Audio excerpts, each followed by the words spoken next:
Eh bien, bienvenue de retour sur le plateau de la Biomime Expo Digital Week, en direct du 127, où Pixelis a la gentillesse de nous accueillir avec les moyens techniques de Entourtemps qui permettent de diffuser tout ça dans les meilleures conditions possibles, même si on a un tout petit peu bugué ce matin, mais tout est réparé, rétabli. Encore une fois, merci de votre bienveillance pour cette transformation, rénovation, réinvention de Biomime Expo qui aurait dû avoir lieu à la Cité des Sciences et de l'Industrie, mais qui, cette semaine, a lieu pendant plus longtemps, mais à distance, avec quand même le plaisir d'avoir de temps en temps des invités sur le plateau. Je vais vous montrer qui va nous rejoindre pour cette séquence. Retour sur Terre, fertile et nourricière, comme si il fallait réinventer ce qui nous paraît être une évidence, parce que finalement, dans les biotopes, dans les écosystèmes naturels, son environnement est fertile et nourricier. Il est fertile à beaucoup de choses, d'ailleurs, que pas uniquement à produire des denrées alimentaires. Eh bien, pour en parler, on a un plateau, allez, j'avoue, un peu, en tout cas, exceptionnel, je ne sais pas, mais on a beaucoup de chance de réunir Pierre-Henri Gouillon, Marc-André Solos, qui est avec moi en plateau, peut-être qu'on peut le voir sur un plan large, Perrine Hervé-Gruyer, qui nous parlera en direct de la ferme du Bec et Loin, Henri Landès, qui est en Auvergne, Daniel Rodari, qui nous dira où il est, je ne sais plus très bien, et Félix Noblia, également sur ces terres, pour ce sujet, s'il est essentiel, s'il en est, de cette idée d'agriculture et de terres fertiles et nourricières. On va démarrer par un entretien grand angle, on va passer 10-15 minutes avec lui pour poser le sujet, avec Pierre-Henri Gouillon, qui est professeur au Muséum national d'histoire naturelle, mais également à AgroParisTech et à l'ENS, pour finalement poser un peu le décor. Pierre-Henri Gouillon qui est en ligne avec nous, si on peut le voir. Merci Pierre-Henri de nous rejoindre à distance. Je ne sais pas très bien où vous êtes, en Bretagne, je crois. Oui, je suis en Bretagne, dans le Trégor. D'accord. Entre bocage et mer. Alors voilà, ces zones dites écotones qui sont généralement extrêmement riches en biodiversité, souvent les points de jonction, mais c'est probablement vrai aussi pour les cultures humaines, ces points de jonction entre différents espaces, entre différentes cultures sont même encore plus riches. Donc merci de nous rejoindre, et on s'était dit que c'était intéressant de nous poser un petit peu les éléments du décor. Vous êtes un spécialiste d'une certaine manière de ce qui crée les conditions favorables à la vie. Et pour vous passer le relais, j'avais bien aimé, quand on s'était parlé il y a quelques jours, de cette idée d'une agriculture capable de produire de la biodiversité. Une agriculture productrice de biodiversité. Est-ce que vous pouvez nous rappeler en quelques minutes, et puis on va dialoguer ensemble, et ensuite on ouvrira l'échange à nos amis intervenants, les quelques grands messages que vous voulez nous rappeler ou que vous voulez faire passer sur cette idée de bon sens paysan qu'on a peut-être un peu perdu, de capacité à s'intéresser à la qualité des sols pour s'intéresser à la santé des hommes. Oui, alors l'agriculture, c'est une activité qui donc date d'une dizaine de milliers d'années, hein, et qui exploite, et j'aime pas tellement ce mot, on va voir pourquoi, la diversité du monde vivant. Alors effectivement, les humains doivent se nourrir, et pour se nourrir, eh bien, ils vont utiliser, comme la plupart des autres êtres vivants, un certain nombre de ressources qui sont fournies par le milieu. Mais la façon dont l'agriculture a joué sur la diversité a énormément changé au cours du dernier siècle. En réalité, ce qui est intéressant, c'est qu'on a compris la façon dont se produisait la biodiversité grâce à l'agriculture. Parce que quand, quand Darwin démarre son livre sur l'origine des espèces, le livre Princeps, celui dans lequel il explique les bases même de l'émergence de la biodiversité dans le monde vivant, eh bien, ce qui est remarquable, c'est que son premier chapitre, c'est sur la sélection exercée par les horticulteurs et les éleveurs. Et il montre dans ce premier chapitre comment on peut sélectionner, donc, dans une population d'animaux ou de plantes, des individus sur une caractéristique donnée, et comment ceci va d'une part permettre de transformer ces populations, et d'autre part produire de la diversité. Et c'est par analogie avec ce qui se passe dans les champs et dans les élevages des paysans que Darwin va comprendre le principe de la sélection naturelle. Donc, la sélection naturelle, en réalité, c'est le même processus que celui qui se produit chez les éleveurs et chez les horticulteurs, sauf que c'est les humains qui font une partie de la sélection, d'ailleurs, en réalité. C'est-à-dire que chaque agriculteur chaque paysan va ressemer les semences qui lui semblent les plus intéressantes. Évidemment, celles qui lui semblent les plus intéressantes, ça sera celles qui ont le mieux poussé là où il est, c'est-à-dire que ça inclut de la sélection naturelle. Et chaque agriculteur va aussi choisir, en fonction de ses goûts, les plantes ou les animaux les plus adaptés à l'écologie de ses champs et à son milieu. Donc on peut dire d'une certaine façon que ce qu'ont fait les agriculteurs... Pardon, Oui. Pierre-Henri, est-ce que ça veut dire que ce que Darwin a observé à l'époque n'est plus observable aujourd'hui? Alors, c'est plus vraiment observable aujourd'hui. On va y revenir parce qu'aujourd'hui, les paysans ne ressèment plus les agriculteurs ne ressèment plus leurs semences il y en a pratiquement plus. Et ceux qui les ressèment se nomment souvent pas des agriculteurs, ils se nomment eux-mêmes des paysans. Et on va y revenir un petit peu, mais effectivement, ce qu'il faut d'abord voir, c'est que donc ce qu'ont fait les paysans du néolithique jusqu'au XXe siècle, ça a été de faire du biomimétisme par rapport à ce qui se passe dans la nature. Et ce que la nature a, toute la diversité du monde vivant, provient de ce jeu de sélection naturelle dans lequel, à chaque instant, se produisent des nouveautés du fait du fonctionnement biologique des organismes vivants, du fait qu'il y a des mutations, du fait qu'il y a des recombinaisons, du sexe, etc. Tout ça, ça fait tout le temps de la nouveauté. Et cette nouveauté, elle va être prise en charge par la sélection naturelle qui, en fonction des lieux, en fonction du fait que des populations sont plus ou moins isolées, etc., va permettre l'émergence de lignées qui divergent au cours du temps. Il y a un très beau schéma de Darwin qui montre comment les formes vivantes divergent et produisent progressivement des choses qu'on peut appeler des variétés, puis si on attend plus longtemps, ça devient des sous-espèces, puis des espèces, des genres, etc. Donc toute la biodiversité est le fruit de ce processus, qui est un processus dynamique. C'est un premier point sur lequel je voudrais insister, c'est que dans la nature, la diversité, c'est quelque chose d'absolument dynamique. C'est pas une donnée qui s'est faite. En fait, il y a beaucoup de gens qui croient parler d'évolution et en fait, ils parlent de création. Pourquoi? Parce qu'en fait, on est tous très influencés par l'image de la Genèse. On a tous entendu parler d'Adam et Ève avant d'entendre parler de Darwin. Il n'y a rien à faire. Et du coup, la vision qu'on s'est fabriquée quand on était petit, et c'est une vision qui marque sur le plan culturel, eh bien, c'est une vision dans laquelle le monde a été créé une fois pour toutes et dans laquelle il ne bouge plus. Or, le monde ne peut pas ne pas bouger, il bouge tout le temps.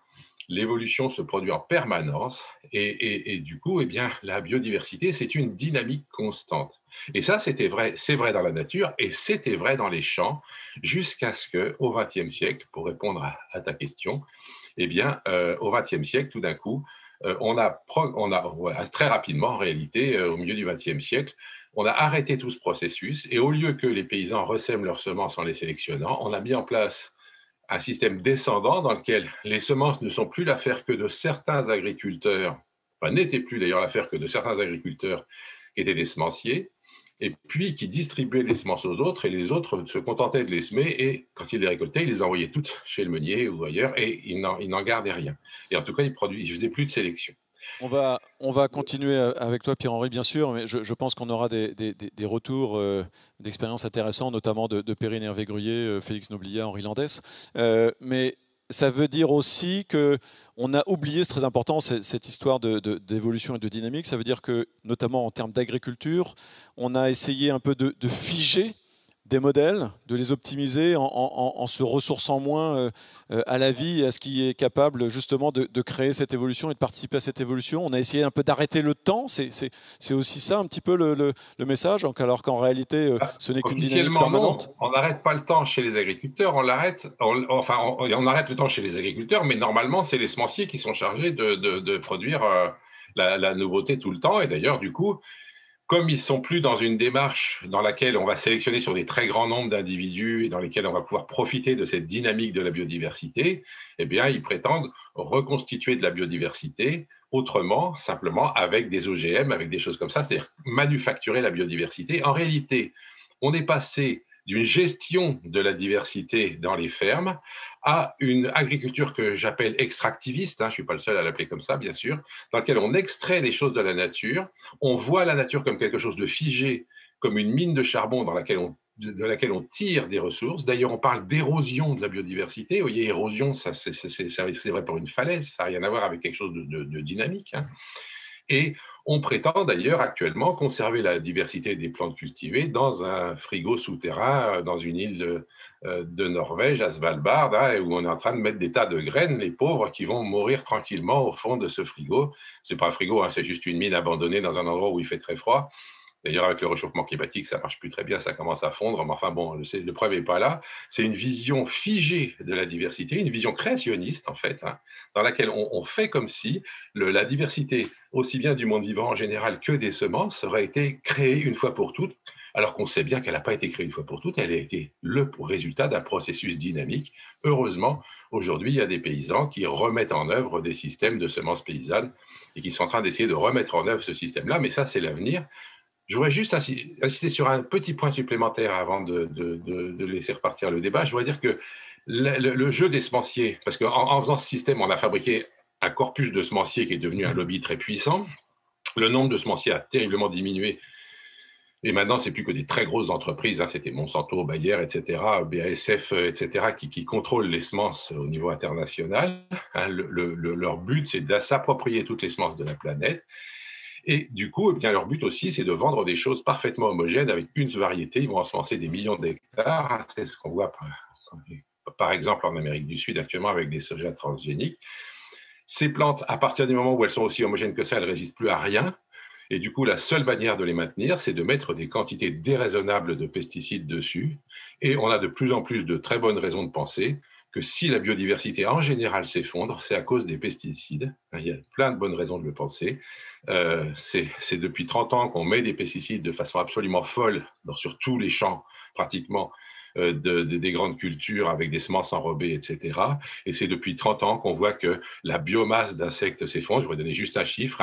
En Europe, dans des zones protégées, on a montré que 80% de la biomasse avait disparu en 30 ans. Or, si les insectes disparaissent, les plantes souffrent parce qu'elles sont mal pollinisées. Tout ce qui mange des insectes souffre parce qu'ils n'ont plus à manger. D'autant qu'en plus, si les choses empoisonnent les insectes, ça empoisonne sûrement aussi les batraciens, ça empoisonne sûrement aussi les reptiles, les oiseaux, etc. Donc, on est en train de détruire toute la biodiversité terrestre juste pour pouvoir continuer à faire fonctionner un système agricole qui est fondé sur une vision extractiviste, sur une vision créationniste du monde, comme si la diversité était une donnée dont on extrait les choses sans les remettre, alors qu'en fait, on sait faire de l'agriculture qui produit de la diversité. Bien, merci beaucoup Pierre-Henri. On va évidemment avoir une conversation où tout le monde va continuer à s'exprimer, mais spontanément, je me tourne alors comme vous voulez, soit vers Perrine Hervé-Gruyer, qu'on va voir s'afficher à l'écran, fondatrice de la ferme du Bec et Loin, soit vers vous Félix Noblia, pour réagir aux propos de... Alors je vois Perrine arriver à l'écran, à réagir aux propos de Pierre-Henri Gouillon, parce que peut-être que, alors Pierre-Henri a raison, mais peut-être que heureusement il y a des contre-exemples, pardon, à travers des activités comme les vôtres. Peut-être qu'on peut démarrer avec vous, Perrine, un petit peu avant-gardiste de tout ça, même si probablement ça s'inscrit dans une continuité et dans un schéma finalement plus ancien qu'on veut bien le croire. Mais est-ce que vous vous sentez créationniste ou recréatrice de biodiversité et de vie, et à la fois basée sur des solutions qui utilisent la vie comme semence d'une certaine manière? Je vous invite à réagir au propos de Pierre-Henri et en profiter pour rappeler un petit peu la ferme du Bec et Loin et vos projets. Merci beaucoup. Mhm. Alors, créationniste, non, mis à part avoir créé la ferme dans laquelle nous sommes installés aujourd'hui. Mais Pierre-Henri l'a dit, en fait, on n'a rien inventé.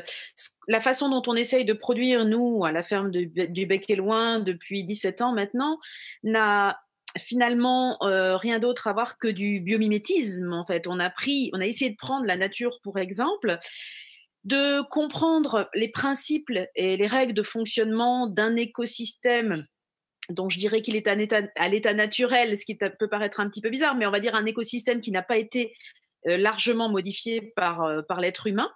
Et puis se dire, bah voilà, dans ces écosystèmes-là, ça produit. Il y a des arbres, il y a des plantes. Alors ok, il n'y a pas de légumes, il n'y a pas de viande, des choses comme ça. Mais pourquoi est-ce que notre agriculture dite moderne ne pourrait pas s'inspirer de ces principes-là? La chance que nous avons eue, Charles, mon mari et moi-même, quand nous avons créé cette ferme à partir de 2013 dans une optique d'autosuffisance et puis après 2016 véritablement en tant qu'agriculteur, même si nous nous définissons plus aussi en tant que paysans, mais voilà, on prend en France le statut d'agriculteur, c'est comme ça qu'on dit. La chance que nous avons eue, donc, c'est paradoxalement de n'avoir fait aucune formation agricole. Aujourd'hui, je déconseille ça à tous les porteurs de projets. Mais pour nous, à l'époque, ça a été un énorme avantage parce qu'il n'y a eu aucun formatage, on n'avait aucun cadre en fait. Mis à part l'ambition de produire des aliments sains pour les gens qui allaient les consommer et dans un respect absolu de l'environnement et de ce fabuleux bout de vallée qui nous a été légué entre guillemets par Dame Nature, il n'y avait pas d'autre ambition. Et il a fallu qu'on aille rechercher dans des traditions anciennes, dans les dernières avancées de la science, tout ce qui allait pouvoir nous aider pour faire en sorte que ces deux écosystèmes, donc la production intense et saine, et la préservation de l'environnement et de fait de la biodiversité dans toutes ces dimensions puissent s'accorder. Parce que jusqu'alors, on opposait systématiquement production agricole. Alors, je n'oserais même pas dire production vivrière, parce qu'on va dire production agricole de façon générale. On parle beaucoup d'agriculture de rente, hein, par exemple. Bon, bah, pour moi, cette production-là, elle est faite dans une volonté économique pure. Et Pierre-Henri l'a dit tout à l'heure en introduction. En fait, je crois que le moment où l'agriculture a complètement achoppé, c'est quand elle a été complètement verrouillée par une ambition capitalistique, quoi. Cette volonté de s'améliorer à tout prix, d'avoir des semences qui allaient être rentables à tout prix, et surtout de déposséder les paysans de leur outil de travail, c'était véritablement dans cette optique capitalistique. Et du coup, on a complètement opposé production et protection de l'environnement. Et nous, quand on s'est installé, on est allé rechercher tout un tas de traditions ancestrales pour avoir des solutions techniques à la façon dont on voulait cultiver, puisqu'on avait dit dès le départ qu'on voulait cultiver avec le moins d'énergie fossile possible et le plus en respect de l'environnement. Donc il a fallu qu'on aille rechercher finalement des choses qui n'existaient plus en France. Et pourtant, partout dans le monde, on parle de French farming, parce que partout dans le monde, les gens pensent qu'on fait encore comme les maraîchers parisiens du 19e siècle, ou il n'y a pas si longtemps. Mais tout ça, ça avait été perdu. Donc il a fallu qu'on aille faire se reconnecter cette tradition et ces avancées scientifiques pour générer un système qui produit sainement dans un environnement sain aussi. Donc, vous voyez, on n'a rien créé. En fait, on a hérité de quelque chose et on a essayé de le sublimer par rapport à nos possibilités dans ce fond de vallée et par rapport à qui on était en réalité. Et c'est en partie le fait que vous n'ayez pas été formaté, comme vous l'avez dit tout à l'heure, qui vous a aidé à aller finalement vous ressourcer dans des temps un peu plus anciens. Ça veut dire que si on prolonge ce propos, ça veut dire qu'on enseigne mal l'agriculture ou on l'a mal enseigné ces 30 dernières années, si je vous comprends bien? Je ne pourrais pas dire ça parce que je ne suis pas passée par cette formation-là, donc je n'irai pas dire ça, mais je pense qu'on a oublié ce qui pour moi est la base, c'est-à-dire qu'on a oublié le sol. On a parlé beaucoup d'agronomie, mais d'une agronomie complètement déconnectée du sol, qui n'était plus guère qu'un substrat. Et comme le substrat, on se préoccupait pas trop de savoir s'il était en bonne santé, si les micro-organismes étaient efficaces, s'ils étaient fringants, etc. Eh bien, on s'est focalisé sur le végétal, et en se focalisant sur le végétal, eh ben, c'est là qu'on a balancé des pesticides, c'est là qu'on a balancé de l'azote par-dessus, c'est là qu'on a balancé des fongicides parce que les plantes devenaient malades, le milieu était déséquilibré, et on est allé dans une espèce de course frénétique en avant qui a complètement aveuglé les gens par rapport à la réalité de ce qu'est un écosystème avec tous ces éléments, toutes ces dimensions. Merci beaucoup Perrine. Félix Noblia, je sais que vous êtes là, on arrive à vous, mais puisque Perrine et Hervé Gruyer a parlé de ce qui fait la qualité et la vie d'un sol, on a la chance d'avoir avec nous Marc-André Solos. Je montre ce livre « Jamais seul ». C'est tellement évident et tellement oublié. Nous ne sommes pas seuls au monde, nous ne sommes pas seuls sur Terre. Et expliquez-nous ça. Marc-André Solos, vous êtes professeur au Muséum national d'histoire naturelle.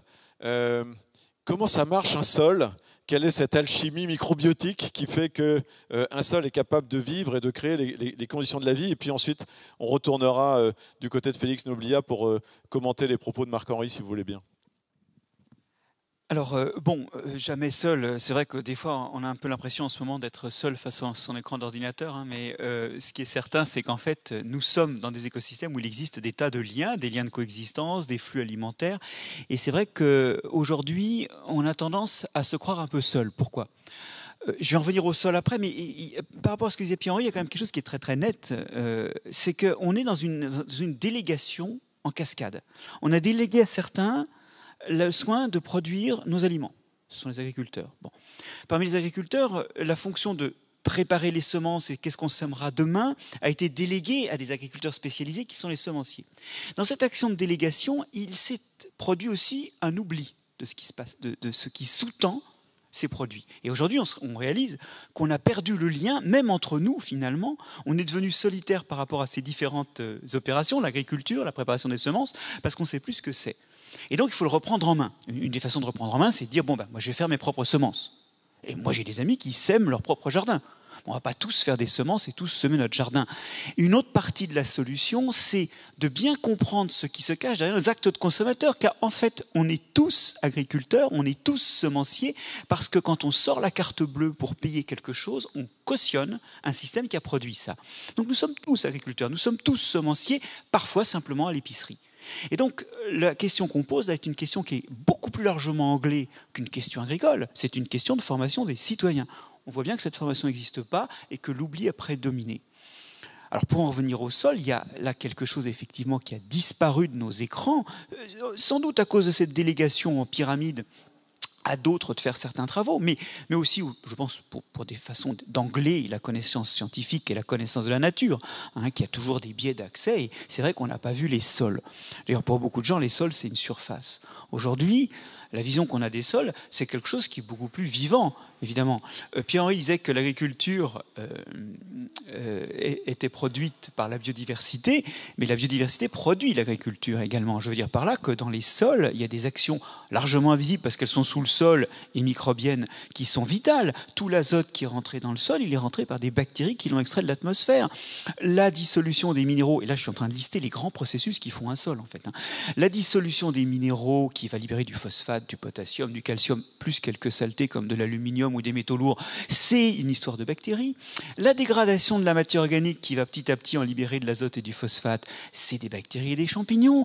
Le fait qu'une partie de cette matière organique ne soit pas atteinte et soit modifiée d'une façon qui la verrouille, qui la blinde de la décomposition et qui va créer une réserve de matière organique dans le sol propre à retenir l'eau, les sels minéraux et à faire adhérer les composants du sol, c'est une histoire de microbes également. Bref, le devenir de la matière organique, la transformation de l'air en composant du sol, ou l'inverse d'ailleurs, puisqu'il y a des choses qui sortent aussi des sols, des gaz respiratoires, et la transformation de la matière minérale, tout ça c'est aux mains du vivant. Et c'est cette biodiversité, bon bien sûr d'espèces microbiennes, mais aussi de fonctions qui crée les sols. Et c'est vrai qu'on n'a pas anglé nos gestes en fonction de ça dans un passé récent. On y revient évidemment dans une minute. Je voudrais qu'on passe par Félix Noblia pour deux choses, si vous voulez bien, Félix. C'est en nous rappelant qui vous êtes et ce que vous faites, réagir sur les propos de Pierre-Henri Gouillon et sur les propos de Marc-André Solos. Est-ce que vous vous sentez aujourd'hui dans la position de reprendre finalement ce qui avait été délégué à d'autres et essayer de réintégrer ces principes de sol vivant ou ces principes anciens, peut-être un peu oubliés ces 20 ou 30 dernières années. Est-ce que vous vous sentez incarner une forme de nouvelle génération de paysans chercheurs comme vous le revendiquez de temps en temps ? Merci pour l'invitation. Bonjour à tous. C'est une question en fait qui est extrêmement complexe, extrêmement large dans la mesure où on est sur quelque chose qui mène à la fois, fait, qui mélange à la fois la politique agricole, le vivant avec les sols et la biodiversité, à la fois l'alimentation, la responsabilité de chacun face à notre avenir et à la résilience des modèles. En fait, c'est quelque chose d'extrêmement compliqué. Du coup, c'est un peu une réponse de politique que je fais en répondant complètement à côté.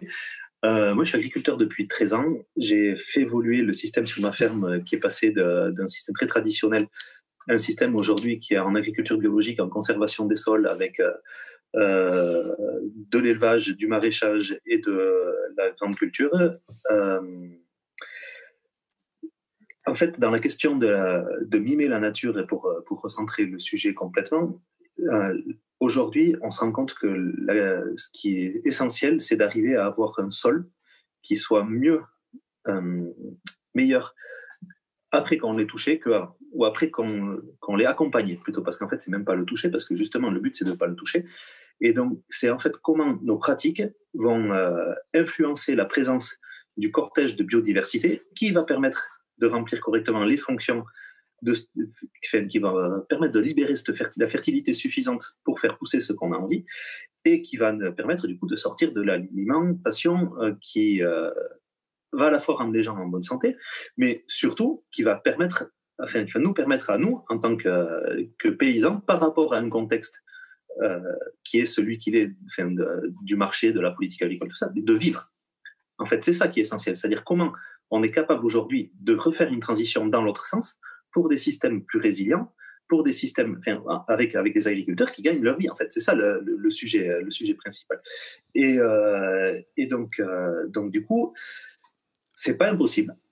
On ne sait pas encore faire grand-chose. On est en train d'apprendre énormément de choses. La complémentarité des systèmes légumes plein champ, agriculture de culture plein champ et élevage, c'est quelque chose c'est pour moi le pilier essentiel, c'est-à-dire la complémentarité des trois pour arriver à maintenir des niveaux de fertilité importants et des cortèges bactériens importants. Est-ce que vous pouvez nous l'illustrer un peu concrètement en nous racontant peut-être un peu votre vie quotidienne et des exemples de mise en pratique, et puis on reviendra un peu plus tard sur la dimension économique, parce que je crois que c'est un point sensible pour vous, et notamment dans cette phase un peu exploratoire, parce qu'à un moment donné, il faut aussi que le modèle économique puisse suivre. Mais peut-être dans un premier temps, nous expliquer concrètement comment vous pratiquez votre agriculture de conservation. Alors, je vous avais promis que j'avais pas promis, mais je vous avais suggéré le fait que j'allais me mettre en vidéoconférence au milieu de mes vaches. Aujourd'hui, il y a une tempête à défriser les moutons. Bon, je suis dedans, du coup, vous voyez pas mes vaches derrière moi. Non, en gros, l'idée, c'est d'avoir des animaux qui fonctionnent un peu comme les troupeaux dans les plaines à bison, c'est-à-dire que c'est des systèmes de pâturage tournant dynamique. En fait, on est très très loin des systèmes extensifs où on laisse des animaux se promener dans les champs. Donc, vous parliez de biomimétisme tout à l'heure. Quelqu'un qui s'appelle André Voisin, qui est un héros dans plusieurs pays, mais qui est inconnu en France, a écrit ces choses-là en 1957, où il explique comment on doit gérer les systèmes de pâturage pour, en gros, que l'herbe pousse mieux.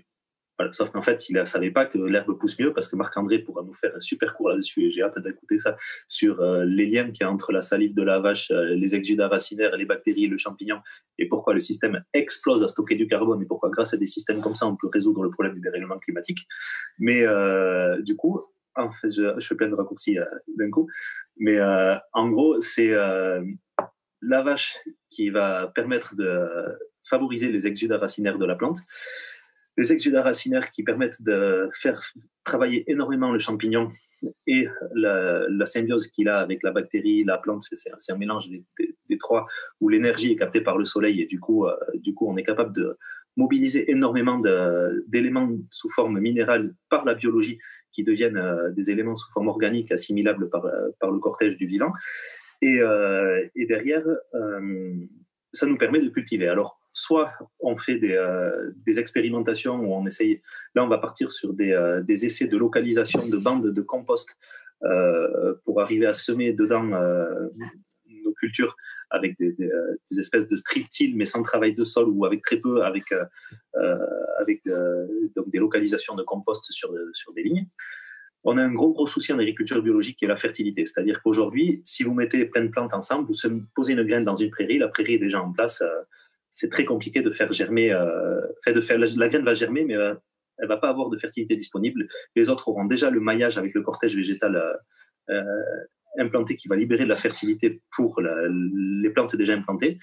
Et donc, pour faire de la conservation des sols, peut-être que je peux définir ce que c'est. C'est-à-dire la conservation des sols, en gros, c'est un des aspects de la conservation des sols, c'est de faire ce qu'on appelle du semi-direct sous couvert.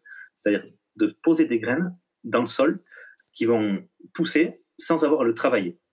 Voilà. Alors, le travail de sol, c'est mélanger les horizons de sol ou juste remuer la surface pour supprimer la végétation en place. C'est la raison pour laquelle les êtres humains ont travaillé le sol, c'est parce que ça pousse mieux. Ça pousse mieux parce qu'on supprime la concurrence et qu'on augmente le coefficient de minéralisation.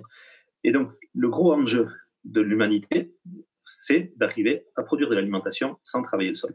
Alors, Perrine peut en parler sur les systèmes maraîchers, c'est quelque chose à petite échelle qui est extrêmement bien maîtrisé.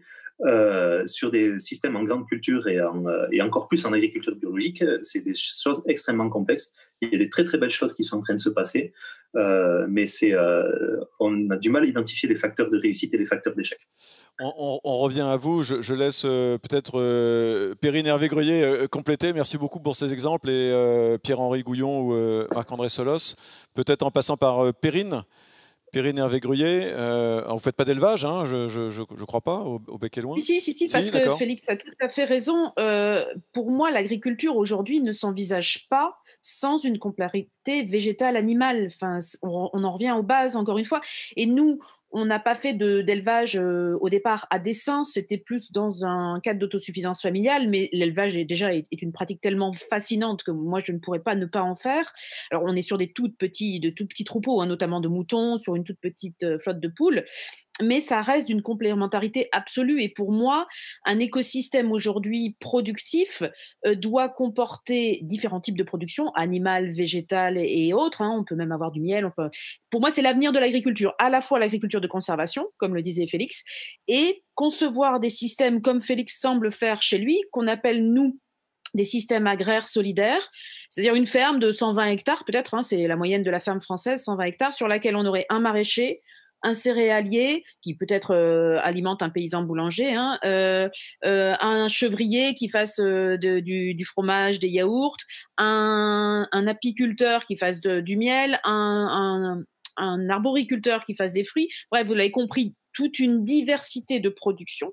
De fait, une diversité du système qui va devenir d'autant plus résilient que on n'est pas dans de la monoculture et les déchets des uns deviennent des ressources des autres. Hein, ça, c'est un principe de permaculture. Donc, ces systèmes-là, pour moi, c'est l'avenir. Couplé à cette technique absolument géniale et protectrice et respectueuse des sols qu'est l'agriculture de conservation, moi, je vois là une porte d'entrée technique fabuleuse qui tord le cou à tout ce qu'on dit aujourd'hui, c'est-à-dire qu'on ne peut pas faire sans glyphosate, etc., etc. Et ces systèmes-là, non seulement ils préservent l'environnement, mais encore mieux, ils l'améliorent, ils préservent et aggradent la biodiversité, donc qu'est-ce qu'on peut demander de mieux? Et en plus, ils sont productifs. Et c'est vrai que nous aussi, on voit, ne serait-ce que dans les tout petits systèmes polyculture-élevage qui vont être similaires aux nôtres, on voit des exemples se développer un petit peu partout sur le territoire français et à l'étranger qui sont extrêmement prometteurs. Donc c'est très intéressant et c'est vraiment un message d'espoir qui dit aujourd'hui, techniquement, on ne connaît pas tout, loin de là, et tant mieux. Je pense qu'en agriculture, on ne connaîtra jamais tout, et c'est tant mieux. Mais on avance techniquement, on avance assez vite et sur des systèmes de production très prometteurs et qui enfin n'opposent pas environnement et productivité. Alors, on sait que Perrine Hervé-Gruyer, Félix Noblia, vous êtes d'une certaine manière des explorateurs et des chercheurs. Vous cherchez en permanence à optimiser ces approches-là. Est-ce que Marc-André Solos et Pierre-Henri Gouillon, on peut avec ce qu'a rappelé Pierre-Henri Gouillon sur les grands équilibres industriels et économiques aussi. Comment est-ce qu'on peut essayer de démultiplier ces approches-là? Je sais que Félix Noblia nous parlera aussi des enjeux économiques, pour qu'il y ait aussi une résilience économique. Comment est-ce qu'on peut essayer? Est-ce que ces approches-là sont de bonnes approches pour travailler la qualité du sol et la vie du sol, Marc-André? Mais qu'est-ce qui freine aujourd'hui pour qu'on soit capable de le faire à plus grande échelle? Alors moi, dans le domaine de l'agriculture, on va dire alternative, de la recherche justement d'alternatives, je suis frappé du nombre de success stories que l'on peut croiser sur YouTube, par exemple. Et puis c'est comme si personne n'avait raté. Je ne peux pas le penser. En fait, notre problème, c'est aujourd'hui de voir quand est-ce que certaines recettes ont réussi et quand est-ce qu'elles ont raté. Indubitablement, dans tout ce qui vient d'être dit, il y a énormément de choses qui sont extrêmement prometteuses. Et je suis ravi d'entendre, par exemple, que élevage peut rimer avec plantation végétale. Ça, c'est vraiment important parce qu'une certaine tendance actuelle est de se dire non, on va faire tout végétal, il ne faut surtout pas d'animaux, il ne faut pas manger de... Non, il y a une complémentarité technique en plein de points, ne fût-ce que l'engrais. Après tout, Sully nous disait que pâturage et labourage sont les mamelles de la France. Alors le labour, on pourrait en discuter d'ailleurs, mais le pâturage, c'était pas pour manger de la viande, c'était pour faire du fumier surtout. Donc je suis vraiment content d'avoir entendu ça, parce que ça va au-devant d'idées reçues, ça va contre des idées reçues qui se développent actuellement chez les consommateurs. Mais la question maintenant, pour revenir vraiment à la question de est-ce qu'on peut mettre ça à grande échelle, pour ça il faut faire un inventaire de quand ça a marché, quand ça a raté. On ne peut pas croire qu'il y a des terroirs, et nous en sommes en France profondément convaincus, et en même temps penser qu'il y a une solution, une panacée, donc par définition une solution universelle. C'est pas possible. La question c'est où faire quoi, où faire plutôt ceci, plutôt cela. Pas trop de labour, mais il y a des endroits où il faudra labourer. Plus de matière organique, mais il y a d'autres endroits où ce ne sera pas le problème. Donc là, il y a le problème de qu'est-ce qu'on fait ensuite à chaque endroit. Et je pense que le combat, en fait, l'extension du combat maintenant, c'est que ceux qui ont été des lanceurs d'alerte et des lanceurs d'expérience, et en particulier ceux qui ont rencontré le succès et qui sont encore là pour en parler, c'est d'arriver à enquiller ça avec une recherche qui soit une recherche sans préconçu, qui soit une recherche qui, à l'avenir, permette de voir quoi faire où. L'INRA, récemment, a gagné un E à son nom. C'est l'INRAE, maintenant. Et alors, me direz-vous, en fait, il y a ce E de environnement, il y a réellement un renouvellement. Et moi, je le vois, notamment des anciens élèves à moi qui sont rentrés à l'INRA. Je vois très bien qu'il y a une nouvelle génération de chercheurs qui a envie de faire une recherche au contact de l'agriculture, au contact des praticiens et d'explorer des perspectives nouvelles résolvant des problèmes climatiques, des problèmes d'érosion, des problèmes de biodiversité. Et c'est réellement en enquillant les lanceurs d'alerte et les premières réussites avec une démarche plus systémique, plus systématique d'études, car en fait, les gestes nouveaux en question sont-ils optimisés? Ça, on ne sait pas. Bon, c'est vraiment en passant à une échelle de recherche, à l'échelle du territoire national, mieux encore à l'échelle européenne, qu'on peut arriver à parler du futur. Être adapté, finalement, vous êtes en train de nous dire qu'il faut être adapté, qu'il n'y a rien de mondialisé et de générique dans le vivant. On est toujours adapté à ce que son environnement est capable de produire et à la richesse sa richesse locale de biodiversité. Pierre-Henri, peut-être un commentaire sur cette capacité à démultiplier. J'en ai plusieurs. Le problème, c'est qu'on a un logiciel un peu simplifié qui ne permet pas de lever la main. Alors, du coup, c'est un peu difficile de réagir en temps réel. Je voulais déjà réagir à plusieurs choses. Sur la formation agronomique, parce qu'on en a parlé, puis ça a été rapidement éludé. Il est vrai que les formations agronomiques et agricoles ont très largement été tournés vers l'agriculture industrielle, mais ce n'était pas vrai partout. Bon, j'ai eu la chance, quand j'étais étudiant à l'agro, d'avoir un prof qui s'appelait René Dumont, et qui a été le premier candidat écolo en France, et qui, lui, au contraire, il nous parlait de biodiversité en danger, il nous parlait de réchauffement climatique, il nous parlait de développement durable. Mais à côté de ça, alors à l'agro, on était complètement schizophrène. On avait d'un côté les cours de Dumont qui disaient un truc, et puis de l'autre côté les cours normaux d'agronomie et de zootechnique qui nous apprenaient l'agriculture productiviste. Donc on choisissait ce qu'on voulait, c'était déjà pas mal. Dans les lycées agricoles, en revanche, effectivement, c'était beaucoup plus monolithique. Et quand j'ai commencé à aller faire des conférences sur la biodiversité dans les lycées agricoles, au début, j'étais regardé comme un extraterrestre, mais maintenant, ça commence à venir, et maintenant, les lycées agricoles sont eux aussi devenus schizophrènes, rassurez-vous. Donc les choses vont un peu mieux sur ce plan-là, mais il reste encore, bien sûr, du chemin à faire. Je voulais aussi nuancer un petit propos de Marc-André qui a dit que c'était les bactéries qui mettaient de l'azote dans le sol. C'est les bactéries qui mettent de l'azote dans les sols, dans les bons sols. Maintenant, quand on détruit le sol, on peut continuer à mettre de l'azote. Il suffit d'utiliser du pétrole et d'extraire des nitrates. Et c'est ça qu'on fait dans la plupart des champs en France actuellement. Donc, il ne faut pas dire actuellement que c'est les bactéries qui mettent de l'azote dans les sols agricoles. Dans la majorité des champs, ce n'est pas le cas. C'est de la chimie qui met, et encore une fois, avec une consommation d'énergie fossile. Et ça, je pense que c'est effectivement une horreur. Je pense qu'effectivement, si une agriculture durable, elle aura en général des animaux et de la culture de plantes, et que les deux seront complémentaires, et un écosystème, c'est comme ça que ça marche. Et je pense qu'il faut, maintenir ça. Effectivement, avec cette idée, là, je rejoins tout à fait Marc-André sur le fait que ce ne sera pas les mêmes solutions selon les terroirs qui devront être adoptées.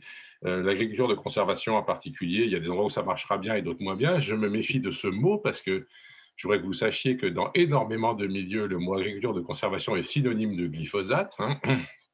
C'est-à-dire qu'on nous prétend que pour faire de l'agriculture de conservation, comme on ne laboure pas, on ne peut pas se débarrasser des mauvaises herbes, et du coup, il faut mettre des quantités déraisonnables d'herbicides. Donc voilà, l'agriculture de conservation, oui, mais pas à base de glyphosate. Je sens à distance que... Vous entendrez souvent des gens vous affirmer que sans le glyphosate, il n'y a pas moyen de faire de l'agriculture de conservation. Mais je sens à distance que Félix Noblia a envie de répondre à ça.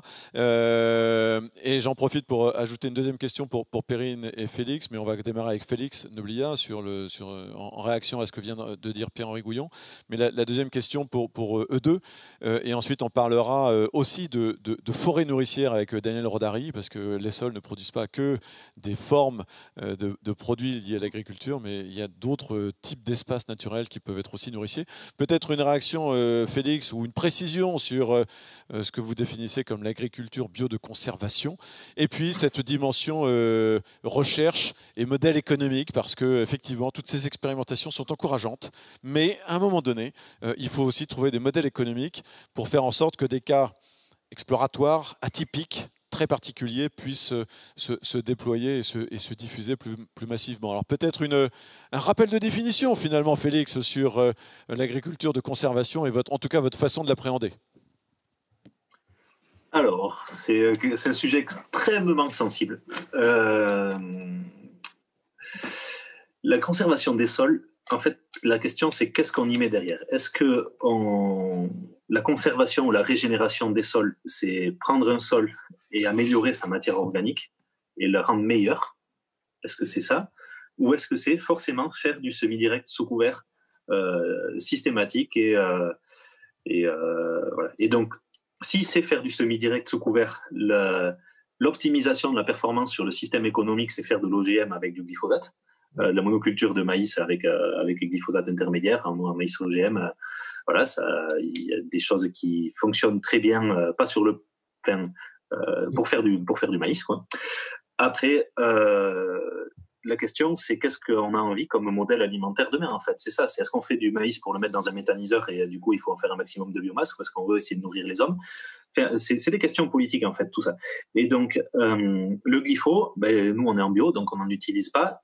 Pour moi, à titre personnel, je ne considère pas que ce soit un problème. C'est-à-dire que pour moi, le problème, c'est plutôt l'ensemble du cortège de produits phyto et pas seulement le glypho. C'est-à-dire que si on dit on interdit le glypho pour continuer avec l'asmétolachlore et la mésotrione, en fait, ça n'a pas vraiment de sens.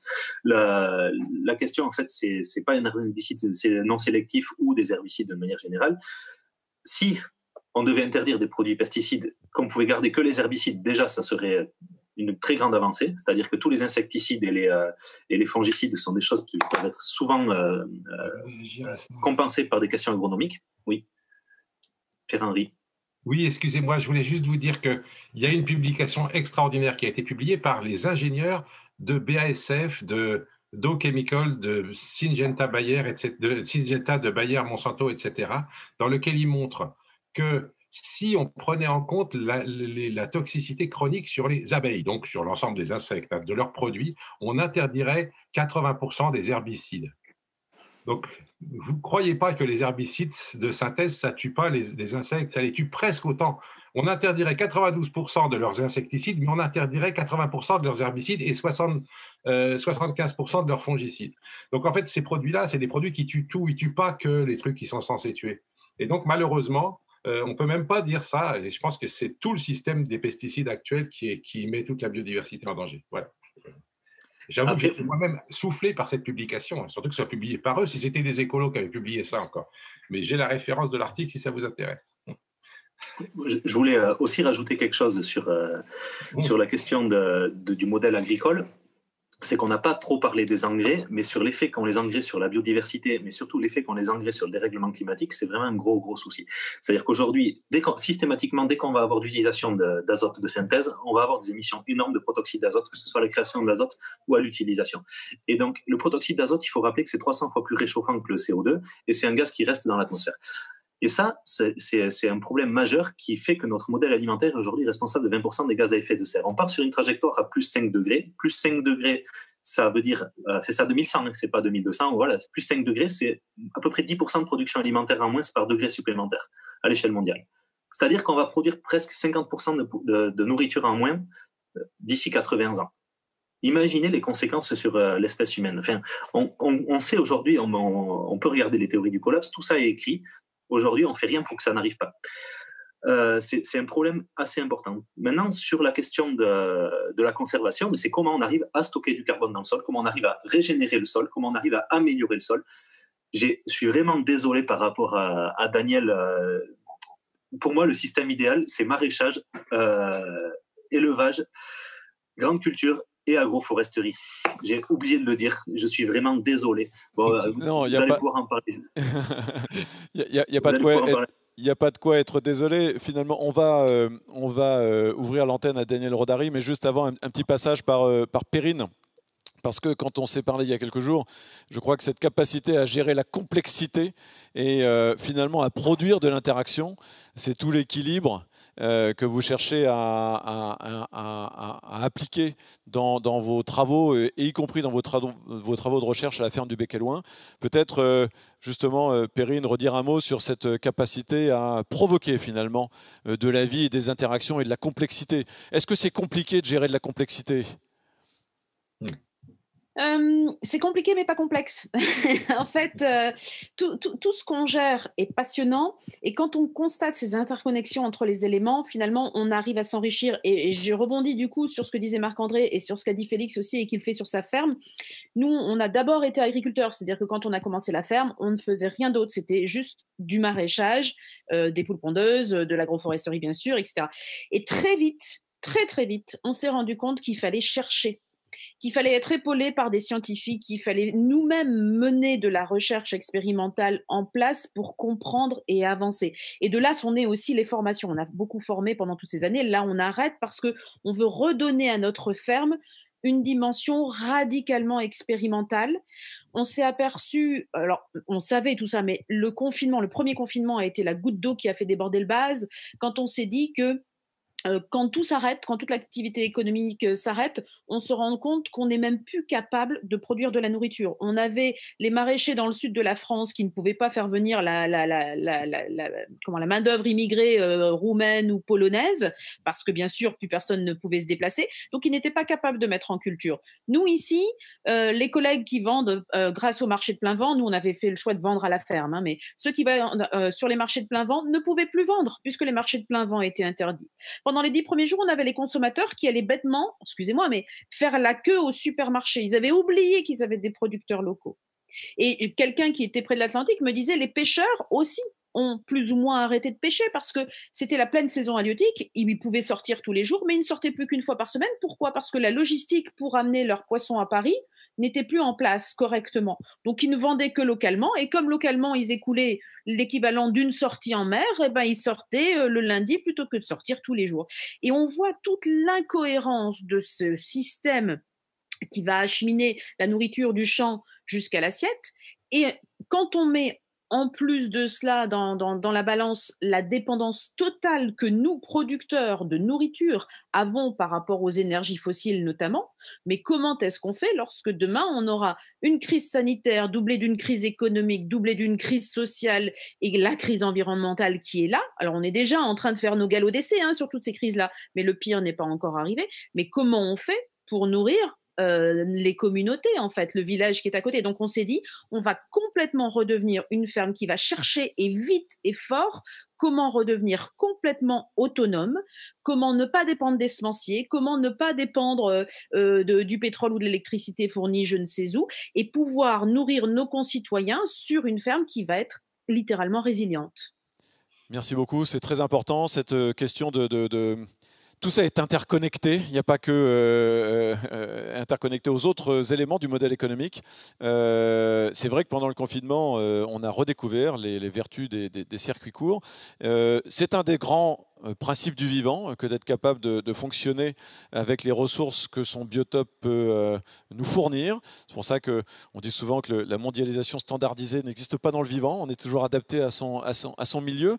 Et ça nous amène à un sujet avec Daniel Rodari, peut-être un peu différent. Je sais qu'Henri Landès nous a rejoint, donc Henri, on arrive, mais on va passer avec un petit moment avec Daniel Rodari, parce que vous allez voir, vous allez être étonnés.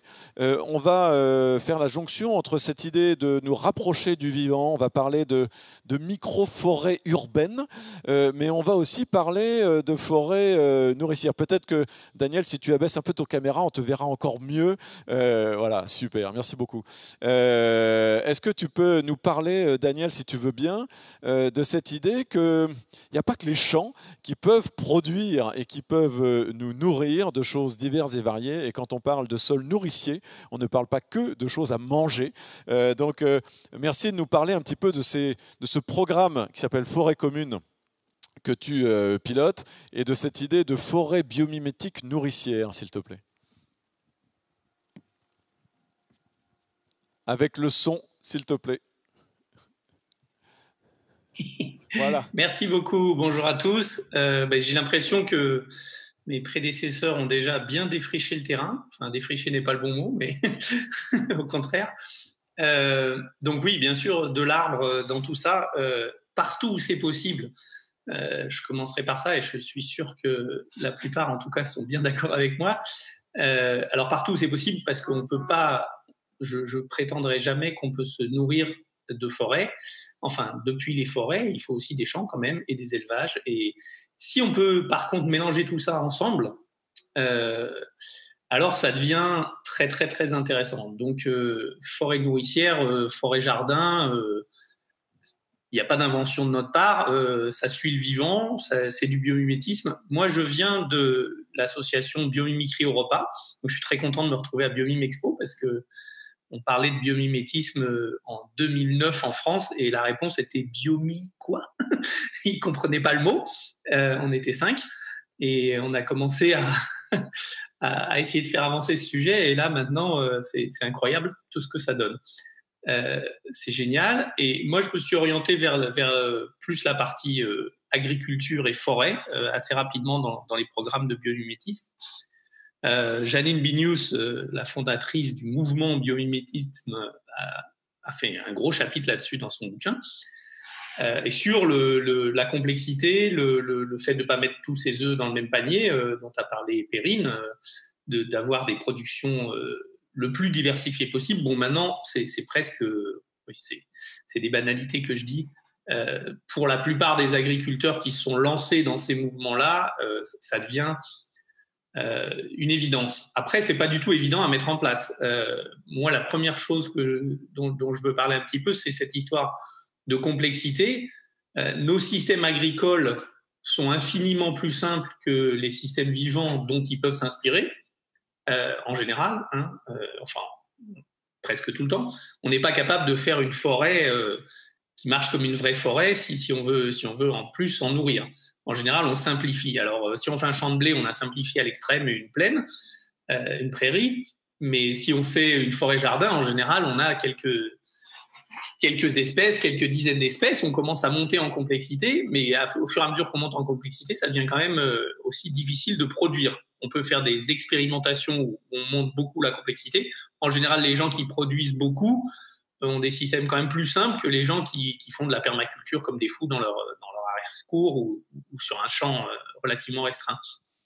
Donc, il y a un truc à trouver là-dedans qui me paraît intéressant parce que la complexité dans le biomimétisme, quand on étudie les systèmes vivants, c'est une partie de la production, en fait, qui vient simplement de la complexité. Du fait, Perrine a dit ce truc qu'on connaît tous, les déchets des uns deviennent les ressources des autres, mais ça, c'est une boucle. Quand on en rajoute 10 ou 100 ou 1000, en fait, ça produit plus de biomasse, de richesse naturelle, si on veut, avec les mêmes entrées, si on veut. Le même capital produit beaucoup plus en fonction de la complexité dans laquelle il est impliqué. Alors, j'utilise des mots que j'aime pas, mais vous comprenez ce que je veux dire. Est-ce que ça veut dire qu'on a une vision erronée de ce qu'on peut considérer comme des approches de reforestation? Est-ce qu'on peut imaginer des formes de forêt urbaine, même sur des petites parcelles? Est-ce que, tout comme on en parlera avec Nicolas Bell mercredi, de l'agriculture urbaine, même sur des petits espaces, quelles sont les possibilités et on va dire les bénéfices écosystémiques de réintroduire des petits espaces de forêt-jardin ou de forêt urbaine? Est-ce qu'il y a des exemples là-dessus? Est-ce qu'il y a une tendance là-dessus? Et est-ce que c'est possible, y compris en matière d'acceptation dans les mœurs, auprès des élus locaux? Enfin voilà, quel est un petit peu le sens de l'histoire là-dessus? Très clairement, la réponse rapide est oui, à tous les niveaux. Clairement, Nicolas Bell était volontaire à Micro-Repas avec moi et Tariq Chikchak il y a, je sais pas, 7 ans ou 8 ans. Et je pense qu'on peut dire que c'est un peu là qu'il a découvert les possibilités de l'agriculture urbaine, avant de se lancer et de faire toutes les merveilleuses choses qu'il a fait depuis. Si on laisse une ville abandonnée ou si on commence à pouvoir s'en occuper correctement, le vivant, la nature va reprendre le dessus. Pas sur des terrains plats avec du terreau dessus. Elle va reprendre le dessus partout. Elle va commencer à pousser sur les ponts, sur les murs, sur les toits, dans les caves, enfin partout. Donc ce mouvement-là, il est tout à fait capable d'être accompagné par nous de façon consciente et même aidé, donc accéléré. Pour moi, tout ce qu'on peut faire dans une façon intelligente d'interagir avec la nature pour faire quand même ce que nous, on a besoin, c'est-à-dire se nourrir aussi, et se nourrir, tu l'as dit, Alain, à divers niveaux, pas forcément seulement au niveau de l'estomac, c'est accompagner. On est capable d'accélérer intelligemment les processus naturels. Et on est aussi capable de les combiner. C'est-à-dire que des champignons qui poussent, je ne sais pas, on va dire en Alsace, et qui peuvent aussi pousser en Normandie, si on attend qu'ils arrivent dans la ferme de Perrine, il va peut-être se passer quelques siècles. Si Perrine, elle voit que c'est intéressant que ces champignons-là soient dans son écosystème, elle peut juste aller chercher les champignons. Alors, je ne dis pas des champignons exotiques qui n'auraient rien à faire là, mais il y a des processus naturels qui sont extrêmement lents. Le processus de faire de l'humus, la forêt est quand même, je ne sais pas si je vais dire une bêtise, mais je crois que la forêt est le producteur premier d'humus, de terre fertile au monde. Et on sait maintenant faire de l'aggradation, Perrine en a parlé à un autre niveau, mais de l'aggradation, créer du sol, en fait, aider la nature à créer plus de sols super fertiles. On sait faire ça en restant dans le respect des processus naturels. Donc, cette complexité, cet accompagnement, on commence à bien savoir le faire. Je me tourne vers vous, Marc-André Solos, pour une deuxième question à propos d'un rappel de définition entre agriculture biologique de conservation, mais je rebondis quand même sur les propos de Daniel Rodari. Est-ce que l'homme aussi est capable de recréer de la fertilité des sols? Alors oui, donc il y a vraiment deux grands courants là qui, à mon avis, dont la convergence, c'est un peu le Graal, c'est ceux qui soignent le sol, c'est l'agriculture de conservation qui va moins labourer, et Dieu sait que le labour profond en particulier pose problème, puisque c'est des sols qui érodent 10 fois plus qu'ils n'éroderaient sans labour. Les labours actuels, c'est quelque chose qui est en train de liquider le sol, tout simplement.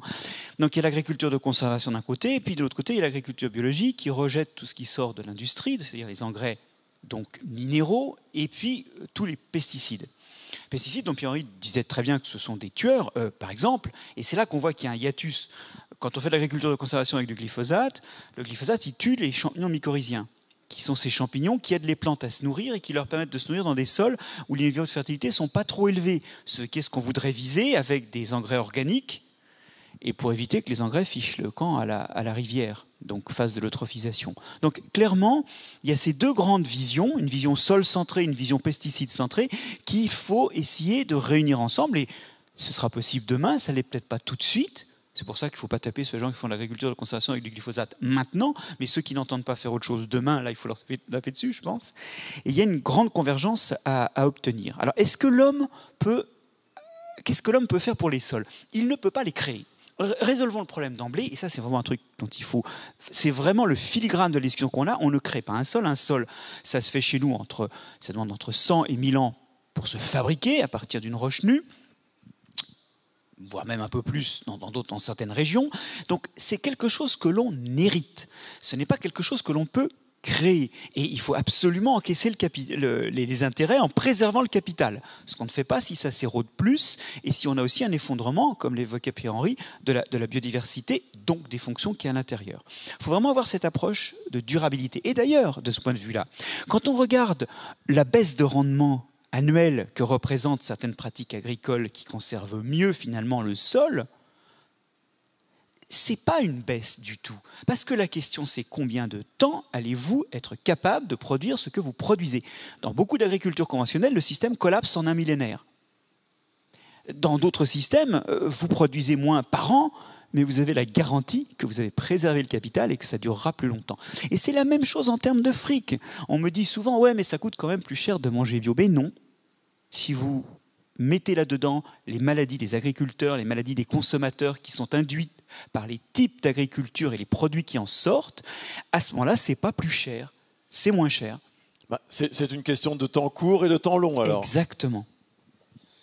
Merci Henri Landès. On va revenir vers toi un peu plus tard, Daniel. Et puis Pierre-Henri, si tu as trouvé le bouton lever la main ou sinon tu branches ton micro et on t'entend. Mais je reviens vers toi aussi. Mais Henri Landès nous a rejoint. On veut bien le mettre à l'écran parce que tu es parti... il y a peut-être 1 an et demi, 2 ans maintenant, quelque chose comme ça, initier une folle aventure avec ton épouse, Fanny Agostini, pour créer probablement plusieurs choses à la fois, parce que derrière Landestini, il y a à la fois une approche du type permaculture en Auvergne, mais il y a aussi des projets d'éducation. Et cette capacité à lier pédagogie, éducation et production soi-même en circuit court, en approche inspirée de la permaculture, c'est peut-être une autre façon de combiner différentes approches, tout comme du côté de Perrine et de la ferme du Bec et Loin, il y a aussi une activité de recherche, de pédagogie, de formation. Donc merci de nous avoir rejoints. Je ne sais pas si tu sors d'un cours quelque part ou si tu es là-bas en Auvergne. Raconte-nous un petit peu où tu es et comment tu réagis à ce que tu viens d'entendre. Je crois que tu n'étais pas là depuis le début, mais pour nous parler un petit peu du projet Landestini. Oui, bonjour à tout le monde. J'espère que vous m'entendez bien. Si je ne vous vois pas lever la main, ça veut dire que oui, très bien. Je suis justement en Auvergne, à Clermont-Ferrand, au lycée Marie Curie, qui est un lycée professionnel. Je m'attarde sur ce détail-là parce que ça ne peut pas être plus pertinent à notre discussion. Je sors justement d'une intervention avec une classe d'élèves que nous accompagnons dans le programme Landestini, champion de l'alimentation durable et de la biodiversité. Et je faisais la partie en salle de classe avec les élèves. Et ensuite, ils sont partis travailler sur la mise en place d'un potager parce qu'ils ont maintenant, on a une intervention qui se focalise sur la salle de classe et une intervention qui se fait en dehors, dans les mains dans la terre. Alors, les élèves sont justement en train de rentrer dans la classe, donc je vais me déplacer pour leur redonner la place et à ce moment, vous allez me voir avec eux. Mais je vais pouvoir continuer à échanger avec vous parce que, effectivement, nous pensons que savoir produire sa nourriture, c'est aussi fondamental que savoir lire, écrire et compter. Et c'est un travail de longue haleine que nous mettons en place avec les établissements scolaires. Et nous estimons que c'est un travail aussi qui doit être fait en partenariat avec les enseignants, en partenariat avec la direction d'établissements scolaires.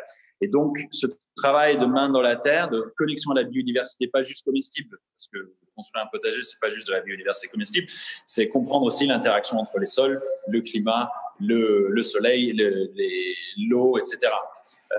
Donc ça, c'est où je suis. Excuse-moi, Henri, ils ont quel âge? Tu es dans un lycée? Oui, là, ils ont les élèves ici qui viennent me faire évacuer la salle. Ils étaient censés être dans le potager pendant encore 1 heure, je ne comprends pas. Ils ont entre 14 et 17 ans. Et c'est des élèves en CAP. Et notre programme accompagne 15 établissements scolaires en Auvergne, des élèves en SECPA dans les collèges, des CAP au lycée, des écoles primaires. Je remercie d'ailleurs Alain de l'invitation et aussi le relais de la campagne d'accompagnement des établissements scolaires que vous avez fait, parce que c'est précieux pour nous. On fait une campagne en ce moment de levée de fonds pour ce projet qui s'appelle « Mettre en place 50 potagers en Auvergne ». Oui, absolument. On a fait tourner ça en boucle aujourd'hui entre les émissions parce qu'il y a des belles initiatives, il faut les soutenir. Comment ils réagissent, ces jeunes? Ils te prennent pour... C'est de la science-fiction, permaculture et tout ça. Ça leur parle? Ça dépend des élèves. La première chose, c'est la différence entre les connaissances et les fortes, pas juste en fonction des territoires, mais c'est un premier constat. On a des élèves qui sont dans une petite commune rurale qui vont comprendre assez rapidement les questions de biodiversité ou d'agriculture, que ce soit agriculture tout court ou agriculture durable, alimentation durable même. Des élèves en zone un peu plus urbaine, c'est assez classique, c'est attendu, même s'il y a des exceptions à ces clichés, on les retrouve. Ils sont un peu plus déconnectés, entre guillemets, de l'agriculture, de la nature, ce qui ne veut pas dire que l'agriculture signifie préservation de la nature, mais nous voyons quand même une sensibilité différente en fonction des territoires. Ensuite, malheureusement, nous constatons aussi niveau d'éducation, niveau social, économique, niveau de compréhension de s'alimenter de manière saine, qualitative et en respectant la nature, les corrélations existent entre ces trois dynamiques-là. Ça veut dire, pour le dire plus directement, que c'est un problème de riches?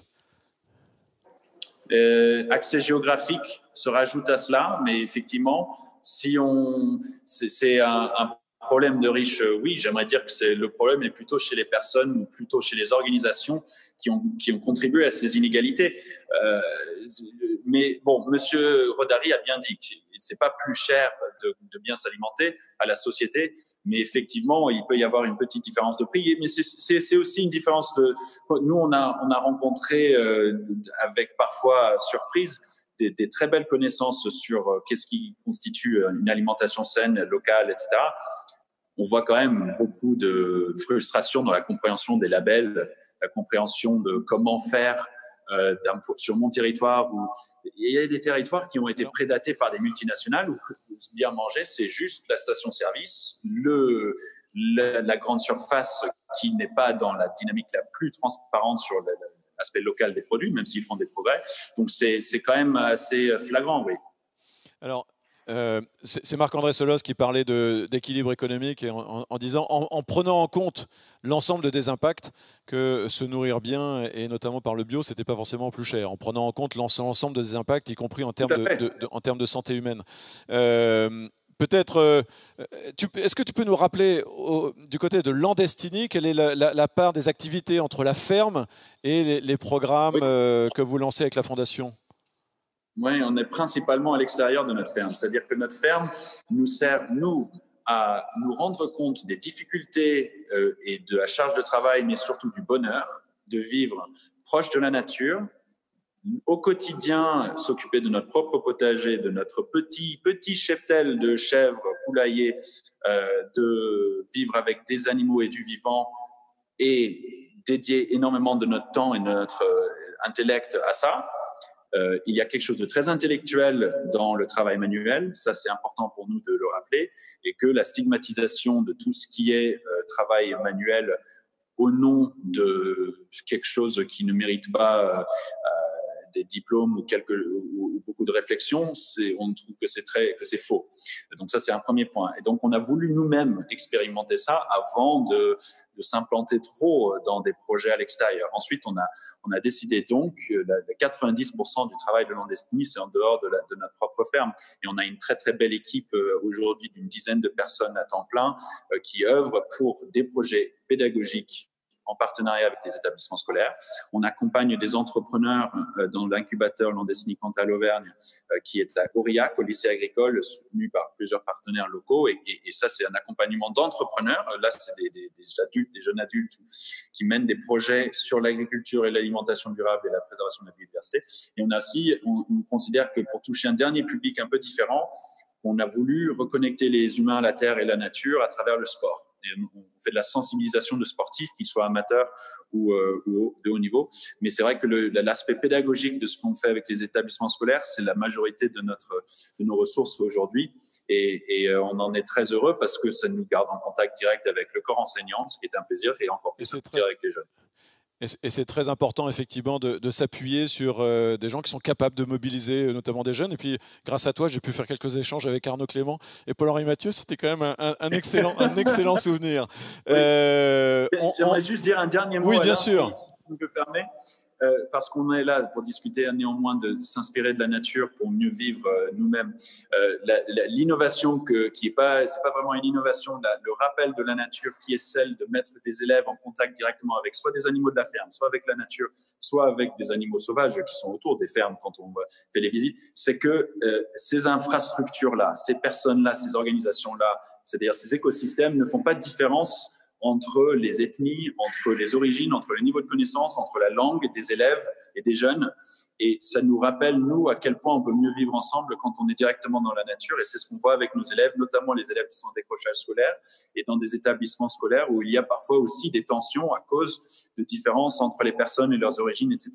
C'est l'aspect s'inspirer de la nature qui ne fait pas ces différences-là, la plus touchante et inspirante pour nous, et à laquelle on ne s'attendait pas d'ailleurs, en ce qui concerne le biomimétisme pour Landestini. C'est mieux vivre ensemble et c'est un parcours d'éco-citoyenneté que nous aspire la nature. Un point très important, merci beaucoup Henri. Effectivement, ce contact avec la nature et une forme de capacité à travers ça à casser les stéréotypes, les grilles de jugement et à se retrouver d'une certaine manière, la nature fédératrice. J'ai une question pour Pierre-Henri Gouillon, mais on reviendra sur, du côté de Perrine, Hervé Gruyé, sur cette capacité à parler aux différentes strates de la population, j'allais dire, parce qu'il doit y avoir pas mal de jeunes qui passent aussi au bec et loin. Ça nous intéressera d'avoir la réaction de Perrine. Une question du public pour Pierre-Henri Gouillon. En quoi le fait de choisir ses propres semences, les espèces que l'on souhaite planter, cultiver, de les organiser, s'intègre-t-il dans une démarche de biomimétisme? Peut-il s'agir d'une démarche dite naturelle avec tant d'intervention de l'homme? Le biomimétisme, ça ne consiste pas à laisser faire la nature, ça consiste à utiliser des processus naturels et les utiliser de la façon qui nous intéresse. Si on veut produire de la nourriture, depuis le néolithique, on n'est plus des chasseurs-cueilleurs, hein, et donc on cultive la terre et on élève des animaux. La nature a permis à toute la vie d'exister et de se maintenir malgré des tas de contraintes, grâce à sa diversité. Et cette diversité, elle vient du fait que dans chaque lieu, la sélection naturelle a favorisé les organismes les plus aptes à vivre dans ce lieu-là. Et comme l'environnement change tout le temps, bah évidemment, la sélection n'a jamais arrêté de travailler comme ça et de fabriquer de la diversité. Ce dont nous avons besoin pour faire une agriculture durable, c'est d'avoir dans les champs des organismes capables de supporter les contraintes que leur apporte l'environnement. Et ces contraintes, c'est quoi? C'est des changements climatiques, ça on le sait, des changements très divers, parce qu'une fois que le climat change, tout change, hein, on est bien placé pour le savoir, maintenant qu'on est envahi par des moustiques tigres et compagnie. Donc, du coup, les moustiques tigres, ils nous embêtent, les virus, machin, ils nous embêtent aussi, mais dans les champs, il va y avoir la même chose. Des pandémies, c'est pas que pour les humains, ça va être aussi pour l'agriculture. Si vous voulez une agriculture durable, il faut une agriculture fondée sur la diversité. Ça, c'est du biomimétisme. Et comment la nature fabrique-t-elle de la diversité? Simplement par le fait que la sélection locale choisit constamment des formes différentes. C'est exactement ce qu'ont fait les paysans du néolithique jusqu'aux années 1950, et c'est ce qu'il faut qu'on retrouve. Je trouve ça absolument incroyable. Vous voyez, moi j'ai fait des études comme ingénieur agronome dans les années 1970. À cette époque-là, tout le monde, après j'ai fait de la génétique dans le domaine agronomique, et tout le monde était là à dire il faut limiter l'érosion des ressources génétiques. Or, pendant ce temps-là, moi, je faisais de la recherche sur la diversité dans la nature et je me disais, c'est quand même incroyable. Nous sommes des ingénieurs agronomes de la fin du XXe siècle et maintenant du début du XXIe, et avec toutes nos connaissances, on est en train de se demander comment faire pour ne pas perdre trop vite quelque chose que nous ont légué les paysans du néolithique. C'est-à-dire qu'on n'est même pas capable de faire aussi bien qu'eux. C'est incroyable. Donc, au lieu de se dire, essayons de conserver les ressources génétiques, mettons-les dans les frigos, etc., demandons-nous comment faire une agriculture capable d'être suffisamment durable parce qu'elle produit elle-même sa diversité. Ça, c'est du biomimétisme. Pour produire cette diversité, il faut imiter la nature dans la manière dont cette diversité se fabrique. Et on sait le faire dans les champs. Et maintenant, il y a des mouvements, les semences paysannes, avec des chercheuses qui travaillent beaucoup dessus, etc. Eh bien, c'est ça qu'il faut faire. Et ça représente une toute petite fraction des recherches de l'INRA, et qui, pour le moment, n'a pas encore complètement intégré le fait qu'il avait ajouté un E à la fin de son sigle. Le message est passé. Merci Pierre-Henri. Félix, finalement, cette capacité à hériter d'un sol et à l'entretenir, l'enrichir, le conserver, idéalement même le bonifier, est-ce que ce n'est pas finalement sur le fond un peu votre philosophie d'action ?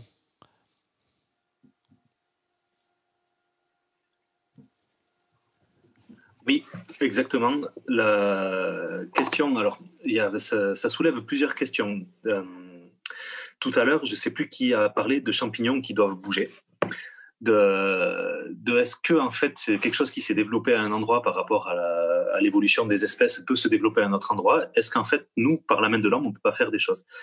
Je voudrais savoir qu'est-ce que Marc-André pense de David Johnson et des recherches qu'ils font sur les histoires de compost et de flore à inoculer dans les champs.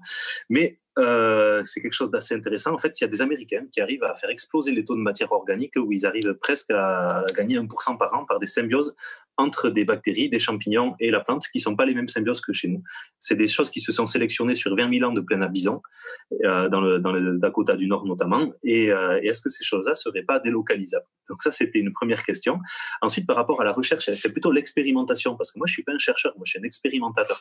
C'est-à-dire que vraiment, les chercheurs, c'est ceux qui ont fait des dizaines d'années d'études, qui ont fait leur thèse, qui sont dans un petit bureau, qui font leurs recherches. Voilà.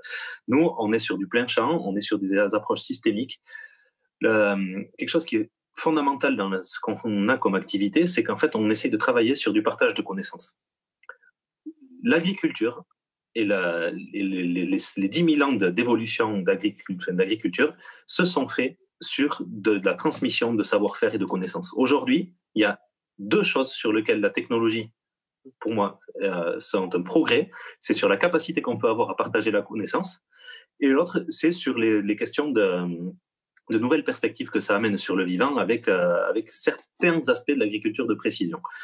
Mais tout ça, c'est des choses qui sont extrêmement passionnantes. Maintenant, c'est comment on fait en sorte de sortir les chercheurs des bureaux pour les mettre dans les champs. Et ça, c'est quelque chose de très difficile. C'est-à-dire qu'aujourd'hui, l'innovation, elle n'est pas portée par les chercheurs. Les chercheurs, en fait, ils trouvent pas. Les chercheurs, ils expliquent ce qu'ont trouvé les paysans, en fait. Et c'est ça qui est extrêmement compliqué en ce moment, parce qu'on va tellement vite sur le partage de l'innovation que du coup, en fait, on s'en fiche de paramètres séparés. Nous, on veut des approches systémiques aujourd'hui pour construire les nouveaux modèles agricoles. Et donc, des approches systémiques, c'est-à-dire que si on bouge le curseur dans un sens, ça va le bouger. L'effet papillon en agriculture, il est phénoménal. Donc, ça va le bouger à l'autre bout du champ pour d'autres raisons. Et donc, ces choses-là sont extrêmement complexes. Mais après, dessus, c'est comment on peut arriver à faire de l'expérimentation sur une ferme, c'est-à-dire qu'il faut avoir accepté de perdre. Marc-André disait qu'on est là, si on a survécu là, c'est qu'on a accepté de perdre. Effectivement, les milliers d'euros qu'on est capable de perdre en termes d'expérimentation sur une ferme, c'est-à-dire qu'il faut les gagner ailleurs. Donc, c'est-à-dire qu'il faut avoir un modèle économique très, très, très, très robuste. Et moi, le mien, c'est qu'on a une gestion très, très opportuniste du système avec un cheptel qui est géré avec des coûts extrêmement bas de production et donc des vaches. C'est des herbivores, peut-être vous avez déjà entendu ce mot-là, et ça mange donc de l'herbe. Voilà, c'est pas fait pour bouffer des graines. Et donc, à partir du moment où on commence à faire manger de l'herbe à des vaches, et 100% de l'herbe, ben, on commence à réduire énormément beaucoup de charges, et notamment des charges liées à la mécanisation au système d'élevage, des charges liées à tout ce qui peut être vu comme une politique hors sol de l'élevage. Et donc, du coup... Peut-être Félix, prolonger une minute avec vous et puis ensuite je voudrais revenir vers Perrine et Marc-André. Justement sur ce modèle économique, parce que quand on s'est parlé pour préparer cette émission, vous disiez que là justement en matière d'expérimentation, de recherche, après chacun contribue dans toute cette typologie d'acteurs à essayer de trouver des solutions nouvelles. Vous disiez que voilà, trouver le paradigme économique pour ces nouvelles formes d'agriculture, ça reste l'enjeu des prochaines années.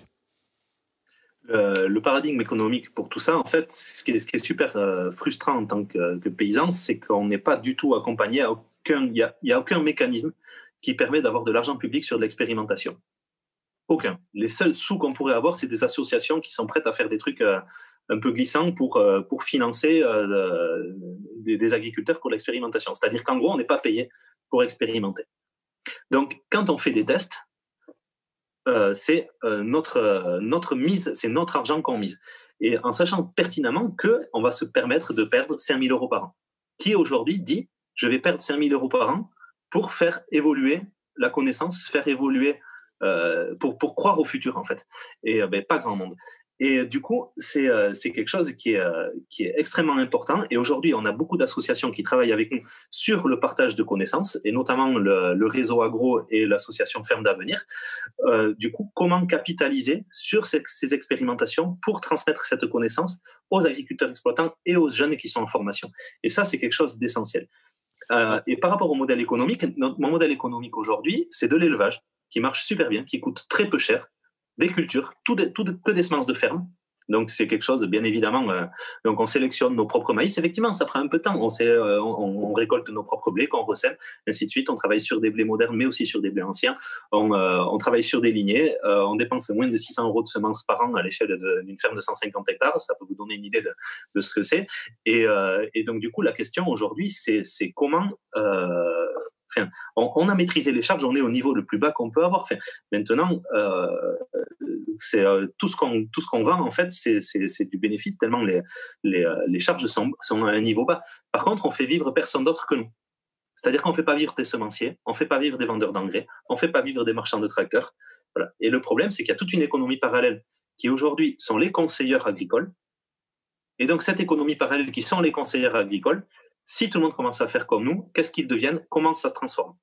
Voilà. La question, c'est comment on met en place des mécanismes d'accompagnement pour tout ce modèle-là. Et ça, c'est extrêmement complexe. Et ça, c'est la politique agricole. Et donc, la politique agricole, quel levier elle a? Qu'est-ce qu'elle est capable de faire? Qu'est-ce que vont donner les éco-régimes? Qu'est-ce que va donner le plan stratégique national? Voilà. Moi, je commence à mettre un peu le nez dans les questions politiques. Je suis maire de mon village et c'est pas impossible qu'il y ait des choses qui se passent assez intéressantes dans les années à venir à des échelles un peu plus importantes. Je ne peux pas en dire plus, mais il y a des choses, c'est super intéressant. Voilà. Merci beaucoup Félix Noblier. Effectivement, c'est un point important. Je vais revenir vers Marc-André Solos dans une minute. Je voudrais qu'on passe par Perrine Hervé-Gruyer, parce que là aussi, la question du modèle économique et de la recherche, ça fait partie de votre travail au quotidien, par tâtonnement successif, de trouver le bon équilibre, parce que je ne peux pas imaginer une seconde que ce ne soit pas votre volonté que de démultiplier des modèles de ferme autonomes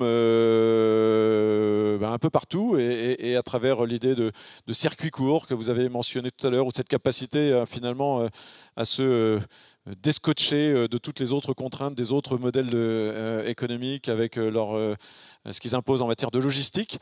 Et donc, est-ce que petit à petit, parce que c'est quelque chose qu'on entend aussi de temps en temps sur le bec et loin, c'est génial, c'est magnifique, mais comment reproduire ce modèle ?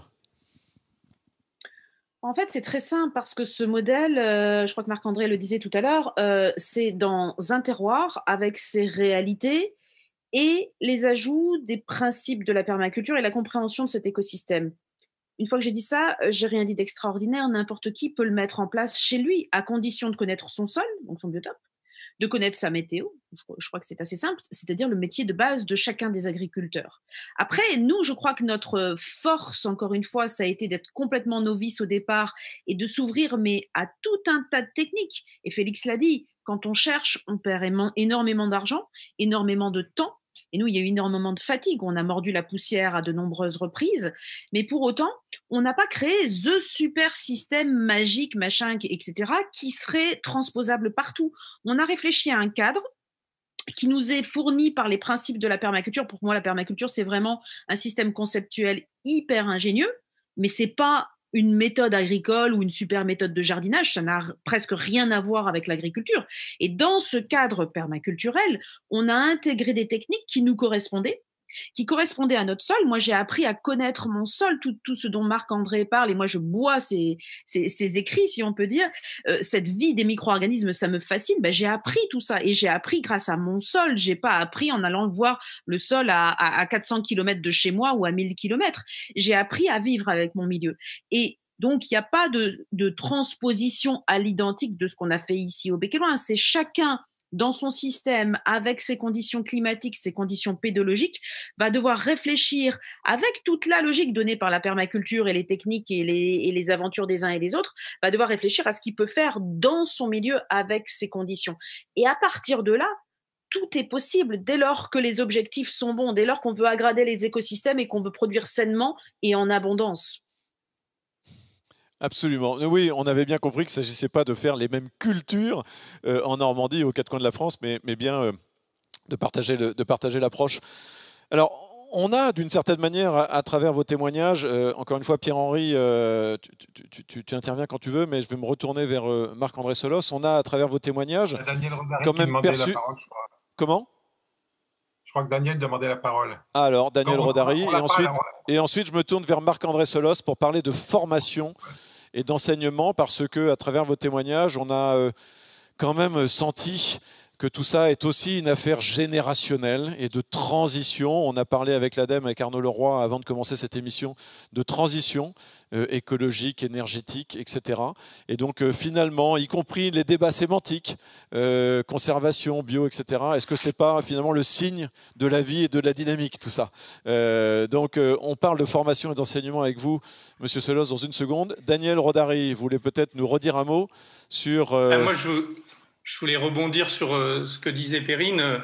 En fait, c'est un peu la même chose, et d'ailleurs ce que disait aussi Félix, c'est un peu la même chose avec les forêts. L'idée des forêts communes, nous, on a commencé par planter des arbres en Haïti, au Mexique.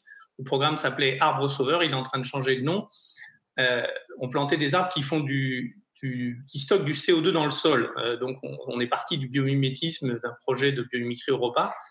Là, maintenant, le forêt commune en France, c'est de démontrer dans tous les endroits possibles, en fait, dans toutes les petites poches d'endroits qu'on peut renaturer ou qui sont déjà des petits endroits naturels. Ça peut être un parc dans une ville, ça peut être en ceinture périurbaine, etc. En fait, c'est juste de glisser un peu du maraîchage et des jardins collectifs qui sont déjà quelque chose d'un peu accepté dans la conscience collective et demander de plus en plus par les jeunes, par les gens qui sont en reconnexion, de juste intégrer les arbres et d'expérimenter. Alors nous, on est une association, donc on vivra pas de ce qui est produit dans la forêt, mais d'expérimenter pour explorer le champ du possible. Parce qu'en fait, on se rend compte que des forêts peuvent pousser sur des poches qui sont ridicules en taille, où on disait non, là, on peut juste faire un bac à sable pour les enfants. Ben non, en fait, on pourrait faire une forêt. Il y a des forêts Miyawaki là, qui sont en train d'exploser en ce moment un peu partout, c'est la grande mode, avec des diversités d'espèces incroyables sur des surfaces très restreintes. Donc l'idée, c'est que ça soit des forêts communes et nourricières, et d'utiliser le biomimétisme là-dedans. Et c'est quelque chose qui est juste à expérimenter partout. Donc en fait, effectivement, selon les terroirs, selon les endroits, selon la taille de la surface, voilà. Ouais. Avec l'aide du vivant et avec un décloisonnement de l'esprit, c'est assez possible. Et ça éduque et ça reconnecte en même temps. Merci beaucoup. Effectivement, toujours ce même principe d'être adapté à son espace, à son territoire local. On va reprendre un peu de distance pour terminer ça à travers deux angles, si vous voulez bien, Marc-André. D'abord, cette histoire de formation et d'enseignement, on l'a un peu abordé tout à l'heure avec Perrine Hervé-Gruyer. Comment essayer d'éviter de formater. Pierre-Henri Gouillon disait que ces formations en agronomie dataient des années 70. Qu'est-ce qui a changé? Qu'est-ce qui est en train de changer? Je crois qu'avec un certain nombre de collègues, professeurs ou enseignants, vous commencez à faire bouger les choses. Et puis, deuxième question pour terminer dans 3 minutes.